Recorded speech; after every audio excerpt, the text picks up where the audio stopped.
என்ன டாபிக் பார்க்க போகிறோன்னு பார்த்தீங்கன்னா நன்னூல் தாங்க பார்க்க போகிறோம். தொல்காப்பியத்தின் வழிநூல் தான் நன்னூல்னு சொல்லுவாங்க. ஏன்னா தொல்காப்பியத்தில் இருந்து வந்தது தான் நன்னூலே.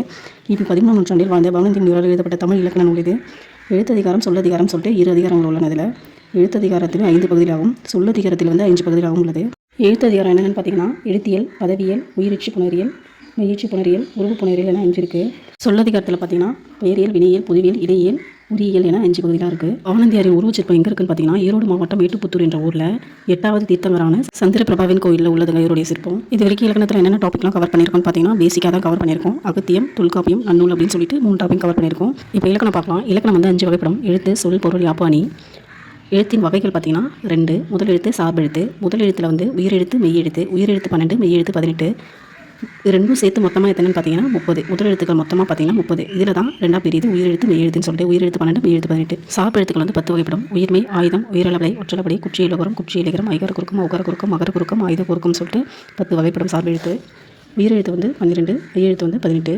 உயிரெழுத்துக்கள் காட்சி இயல்பாக வெளிப்படும் போது உயிரெழுத்துக்கள் பிறக்கின்றன.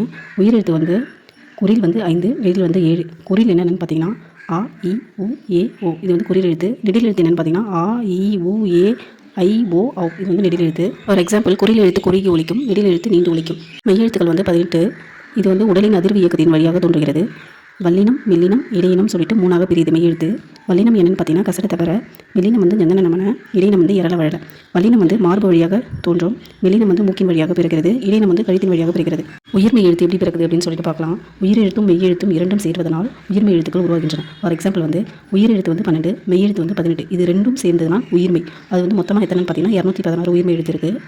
ஃபார் எக்ஸாம்பிள் இக்கு ப்ளஸ் ஆ கா, இக்கு ப்ளஸ் ஆ கா, இக்கு ப்ளஸ் ஈ கி, இக்கு ப்ளஸ் ஈ கி, இக்கு ப்ளஸ் ஊ கு, இக்கு ப்ளஸ் ஊ கு அப்படின்னு சொல்லிட்டு உயிர்மெய் எழுத்து தோன்றும். இந்த உயிரும் மெய்யும் சேர்வதனால் உயிர்மெய் உண்டாகிறது. ஓகேங்களா. பவனந்தி முனிவர் என்ன சொல்லியிருக்காங்கன்னு பார்த்தீங்கன்னா உடல்மேல் உயிர் ஒன்றுவது இயல்பு அப்படின்னு சொல்லியிருக்காங்க. ஏன்னு பார்த்தீங்கன்னா இக்கு மெய்யெழுத்து, ஆ உயிரெழுத்து. ஓகேங்களா. அப்போ உயிரும் மெய்யும் சேர்வதனால் உயிர்மெய் உண்டாகிறது. அதை தான் உடல்மேல் உயிர் ஒன்றுவது இயல்பு அப்படின்னு சொல்லியிருக்காரு. யாருன்னு பார்த்தீங்கன்னா பவனந்தி முனிவர். குறில் எழுத்த உயிர் குறிலும், நெடில் எழுத்த உயிர் நெடிலும் சொல்லுவாங்க. ஏன்னு பார்த்தீங்கன்னா உயிர் குறிலும் மெய்யும் சேர்வதனால உயிர்மெய் குறில் பிறக்கிறது.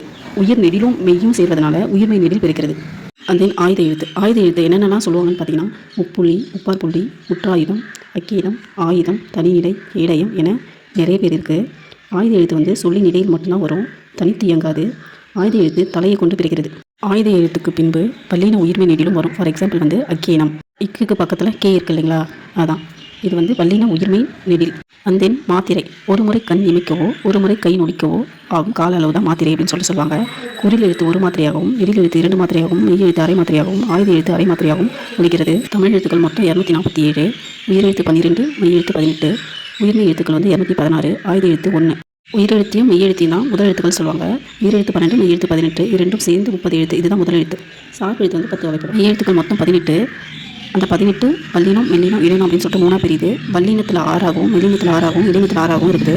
வல்லினம் என்னன்னா கசட்ட தவிர, மெல்லினம் ஞந்தன நமன, இடையினம் இரள வழல. வல்லினம் மார்பை கொண்டு பிறக்கிறது, மெல்லினம் மூக்கை கொண்டு பிறக்கிறது, இடையினம் கழுத்தை கொண்டு பிறக்கிறது. உயிர்மெய் ஆயுதம் வரைக்கும் பார்த்துருக்கோம். நெக்ஸ்ட் உயிரளபடை, ஒற்றளபடை, குற்றியலுகரம் அதை பற்றி பார்க்கலாம். தேங்க்ஸ் ஃபார் வாட்சிங். Stay with us.